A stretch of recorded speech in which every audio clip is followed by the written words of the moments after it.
Sige, pakinggan naman natin. Pakinggan naman natin itong isang umiiyak na congressman dahil medyo nasaktan yata siya dahil binanatan ni Inday Sara yung Speaker of the House niya. Tingnan natin kung anong sasabihin niya itong tungaw na to. By the way, ito nga pala yung committee chair on good government na hindi alam yung rules ng komite. By the way, ito nga pala si Chihuahua na na pinahiya ni Inday Sara sa Congress. Na gusto niyang gisahin si Inday Sara pero putay na siya ay nagmukhang tanga. Hindi niya alam yung difference between a witness and a resource person. Tinuruan pa siya ni Inday Sara kung ano yung ibig sabihin ng mga rules and regulations dyan sa Kongreso. Aba. Tapos ngayon nagsasalita ka, wala kang kredibilidad, sir. Ginawa ka ng tain ni Inday Sara, pumapalag ka pa.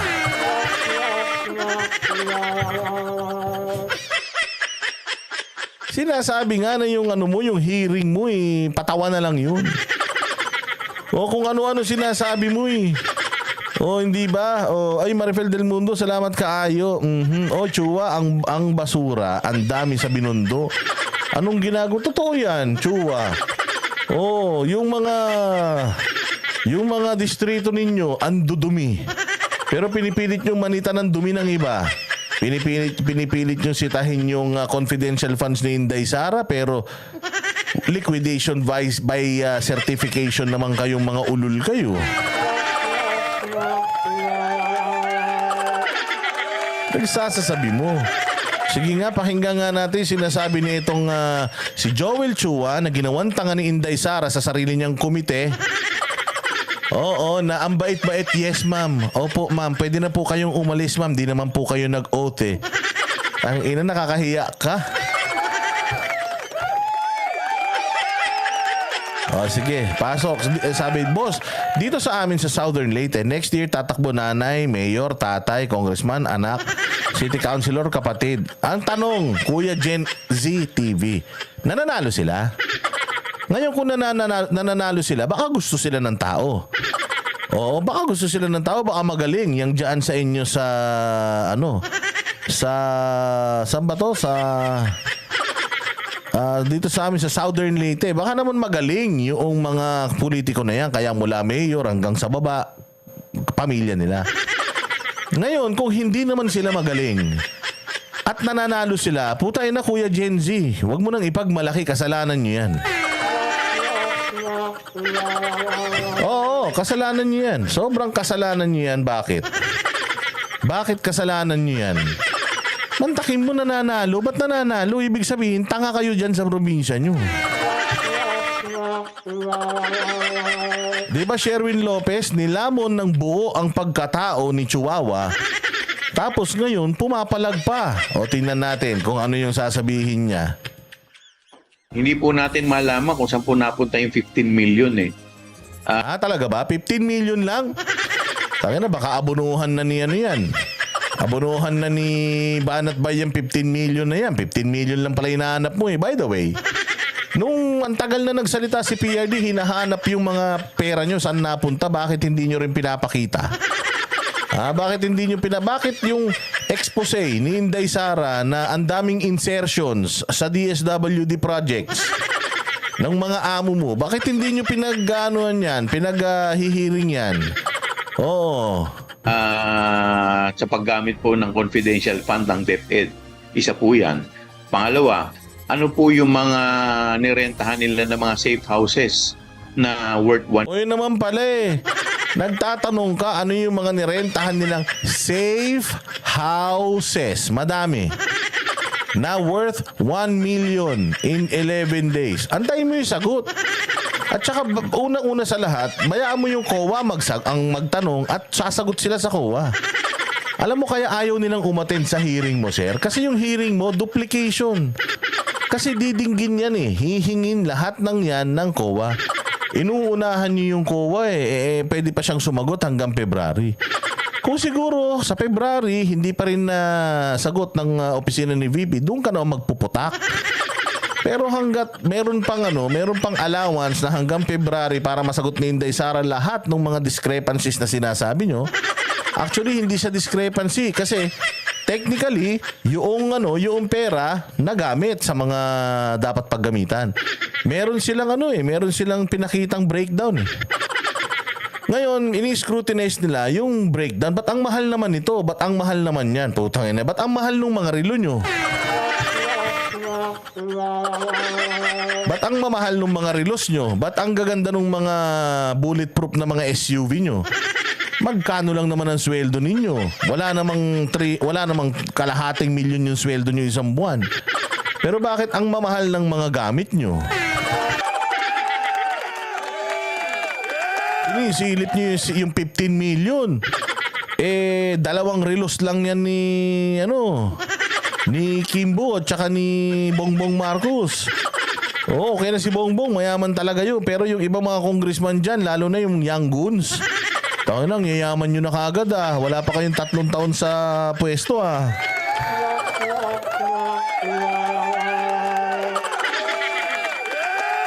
$1 million in 11 days.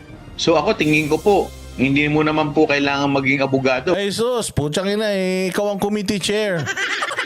Ang tingin mo, kinat kong ni Inday Sara yun. Bakit papupunta si Inday Sara sa'yo? Ano bang dapat ipaliwanag ni Inday Sara sa'yo? Hindi ka naman huwes. O di magsampa kayo ng demanda kung sa tingin ninyo si Inday Sara may ninakaw na pera ng taong bayan. Putang ina, mantakin mo, ikaw ang committee chair. Tapos, ikaw ang nagsisilbing parang hukom. Parang sinasabi mo, sa tingin ko, may nangyaring kababalaghan dito. Pucha, dapat nasa gitna ka. Ikaw yung committee chair eh. Dinidinig mo nga yung mga kaso, dinidinig mo nga yung mga issues eh. So pag nadinig mo yun, magkabilang nakuha mo kung ano yung information, huwag ka na magsalita sa media. Ilabas mo na sa resolution mo. Kung sa tingin mo naman pala, sir, meron kabulastugan na nangyayari dyan, gumawa ka na ng resolution para matapos na yung hearing mo. Hindi yung pamidya pa kayo ng pamidya.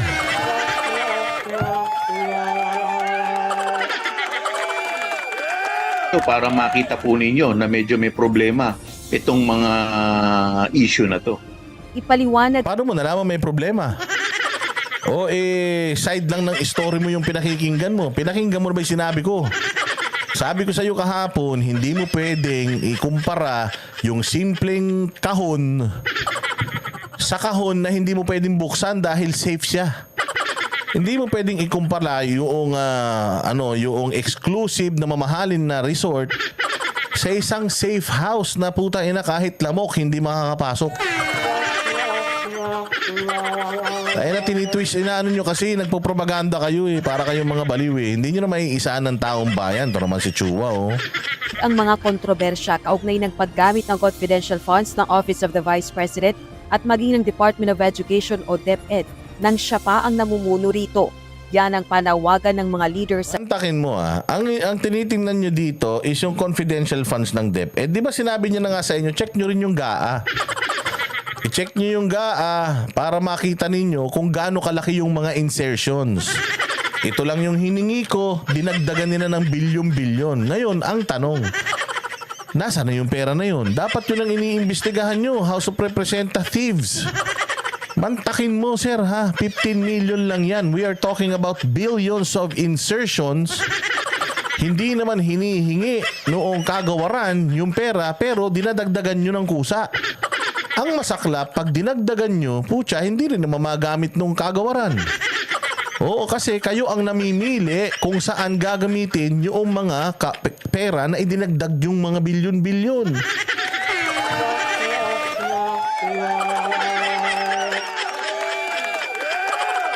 Tayo na ilang taon nang usapan yung confidential funds nung 2021, dumaan na yung 2022, dumaan na yung 2023, confidential funds pa din kayo.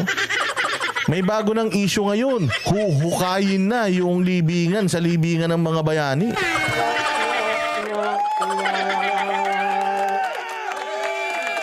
Kamara. kay Vice President Sara Duterte matapos nitong magbitiw ng matitinding salita laban kay Pangulong Ferdinand Marcos Jr. at House Speaker Martin Romualdez. Ayon kay House Senior Deputy Speaker Eto na oh. Eto na yung may kaso ng pandarambong sa ombudsman. Ang di umano may construction firm na congressman kung saan di umano yung mga projects ng DPWH na ina-award nila sa DPWH ay pinapasubcon or ifina-funnel sa mga construction firms nitong mamang ito na ang mga may-ari yung mga anak niya di umano. Ang ina, ba't hindi nyo pag-iimbestigahan yung mga sarili nyo? Public funds are at stake here. Stop diverting. Wala siyang dinadivert. Wala siyang dinadivert. Nilalabas lang niya kung gaano kayo kabulok. Wala siyang dinadivert. Ano ka ba? Ang nagdadivert kayo. Bakit? Oo, kayong mga congressman ang nagdadivert. Kasi nga, ini-scrutinize nyo yung confidential funds niya. Pero siya lang. Hindi nyo ini-scrutinize yung confidential funds nung iba pa. Na meron ding mga notice of disallowances from COA at according to COA, napakarami niyan. 15 million? Walang hiya. 15 million, 1.4 billion per day ang ginagastos natin sa mga ghosts project ng mga anti-flood control system. Yun ang hanapin ninyo kasi that is 300 to 400 billion per year.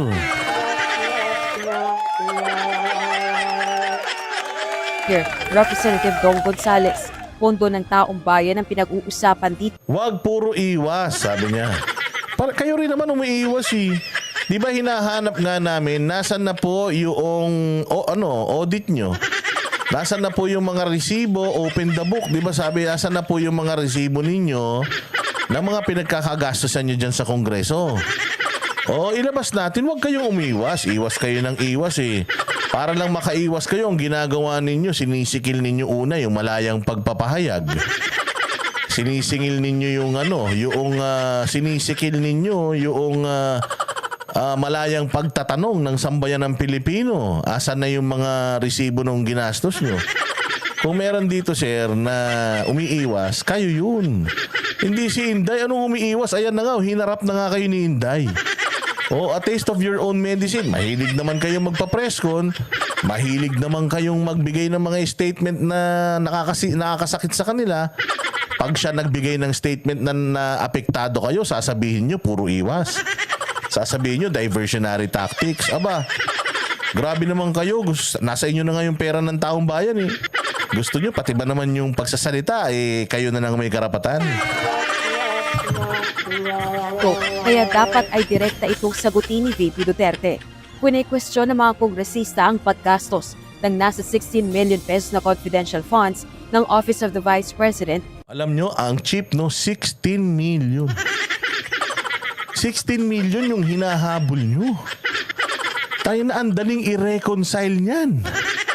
Napakadaling i-reconcile niyan. Sabi ko nga sa inyo, it is even a law na ang confidential funds is hindi dapat ini-scrutinize ng ganito. Why? Kasi nga, pwedeng ma-jeopardize yung national security. Galit kagad kayo mga congressman. Yung Malacanang nga eh. No comment, no statement yung Malacanang until now. Tapos kayo, ang bilis nyo ha. May trabaho ba kayo? May mga ginagawa pa ba kayo dyan sa Congress? O masyado kayong hindi busy dahil puro lang kayo hearing? Wala na kayong binabalangkas na mga batas? Ano na ba mga batas na naipasa? Ngayong taon na to, may katuturan ba? Para sa renta ng safe houses mula December 21 to 31, 2022. Sinisilip din ng House Good Government and Public Accountability ang paggamit sa Youth Leadership Summit event ng Armed Forces of the Philippines para i-justify sa Commission on Audit ang paggastos ng nasa higit 15 million pesos na halaga ng confidential funds ng Department of Education. Ito ay kahit inamin ng military officials na nanguna sa event na wala silang natanggap na pondo mula sa DepEd. Ayon kay House Majority Leader Manix Dalipe, sa halip na sagutin ang mga seryosong aligasyong ito, ay inaatake umano ng pangalawang pangulo ang ibang tao. Ina talaga. Sinabi rin ni Dalipe, Ang tindi ni Dalipi, oh. Puta, tuwa-tuwa siya, oh. Instead of addressing this serious allegation, she's attacking others. Of course. Mantakin mo, ang dami nyo, you are attacking her. Sabi nga ni Marcoleta, di ba? Ang tradisyon ng Kongreso pagkadating sa budget ng Presidente, Vice President at ng Supreme Court, ano na yan? Go na yan. Go na yan. Hindi na tumatagal yan. Mantakin mo. Mantakin nyo. Gusto nyong patagalin yung kay Inday Sara, pero yung kay Bongbong pinalusot nyo. Yung sa Supreme Court, pinalusot nyo kagad. Yung kay Inday Sara, pinapahaba nyo. Tapos ang sasabihin ninyo, she's attacking others. If there is someone who's attacking someone, that is you attacking her. Pag sumagot siya sa inyo, mabuhay ka, Dalipe. Kapag marunong kayong bumanat, pag marunong kayong manrabaho, kapag marunong kayong mangupal, siguraduhin nyo na marunong din kayong tumanggap ng pangungupal. Ganun lang yan. Labanan lang yan ng kupalan. Walang demandahan. Kupalan tayo. Kupalan tayo. Oh, pero yung magtatago kayo doon sa the education system declined under her leadership. Sir, hello. Sir, pangatlo po siya. Actually, sa lahat nga ng cabinet secretary, siya nga yung pinaka nagtatrabaho eh. Mas marami pa nga siyang natrabaho kaysa sa inyo. Mantakin mo, galing sa pandemic na homeschool ang mga estudyante. Pagbalik ni Inday, nadala niya kaagad sa face-to-face 100%. Face-to-face, nalinis niya yung mga pisara, wala na yung mga kalat-kalat doon. Yung mga teachers, tumaas ang moral. Tapos sasabihin mo, the education system declined under her leadership. Sir, matagal na pong mababa ang education system natin sa Pilipinas. May K-12 pa kayong nalalaman. Irrelevant naman. Public funds were mishandled. Now, kaya nga, if you are gonna talk about public funds being mishandled, you should also be transparent sa mga budgets ninyo. O bago kayo manita ng kapwa ninyo, sa budget ng kapwa ninyo, yung bad breath ng kapwa ninyo, make sure na yung bibig ninyo mabango. Wala pang naglalabas sa inyo ng mga ng mga pinaggagastos nyo sa pera ng taong bayan eh. Tapos sasabihin nyo, public funds were mishandled. Anong tawag doon sa puro ayuda ang ginagawa ninyo instead of yung pera gamitin natin saan? Sa paggawa ng mga trabaho, paggawa ng mga kalsada, paggawa ng mga expressways para makonect yung mga lugar sa Pilipinas, mga probinsya sa Pilipinas, pag-connect-connectin. Sir, 3 years. Wala kayong na-prioritize na mga bills na papaunlad sa bayan natin.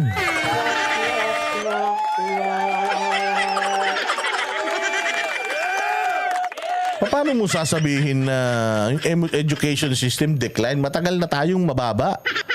Oo, yung literacy rate natin talagang mababa at bumababa pa lalo dahil nga kinukupal nyo yung Department of Education. Kinakatkong yung mga budgets ng Department of Education. Napakaraming insertions.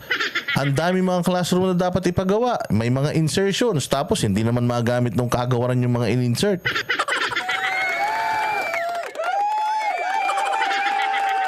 Yung mga build better more nyo, puros inaugurasyon. Mega cancer hospital. Hanggang ngayon, walang mas mataas pa yung talahib. Kesa doon sa unang groundbreaking. Puro kayo groundbreaking. 1 million housing per year. Putang ina niyan. 3 taon na pa kayo, hindi pa yata umaabot sa kalahating milyon yung mga pabahay na pinapagawa ninyo.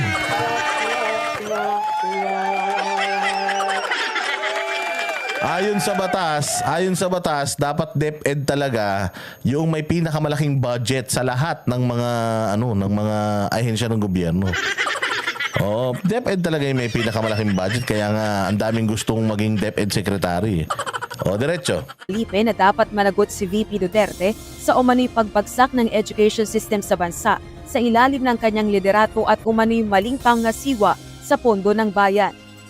Para naman sa chairperson ng House Committee on Good Government and Public Accountability na si Representative Joel Chua, posibleng makakita ng batayan para sa impeachment complaint laban sa pangalawang Pangulo.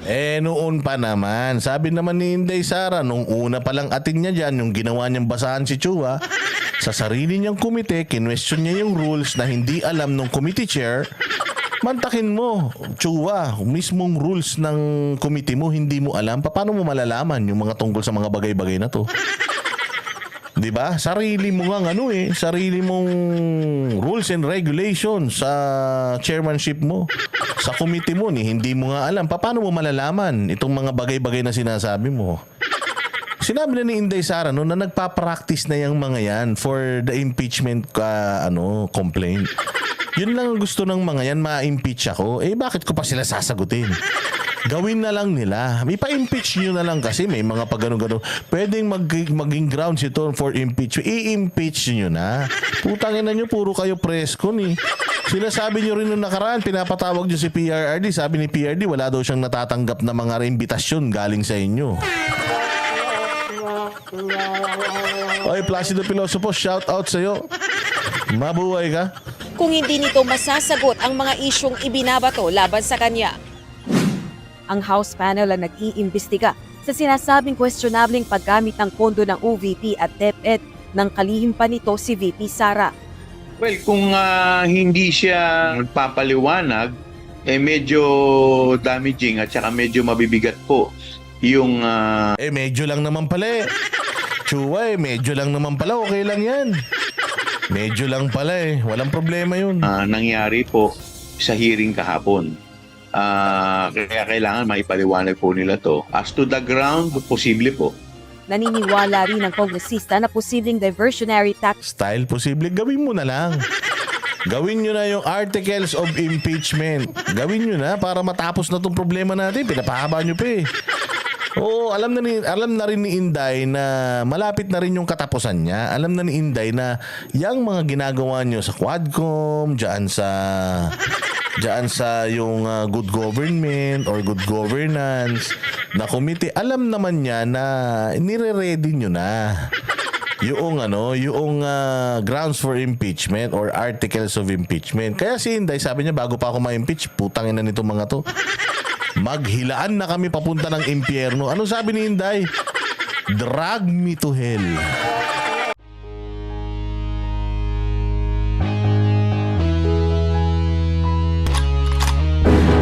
Yan ang banatero, walang inuurungan. Pag tama palakpakan, pag mali ay babanatan.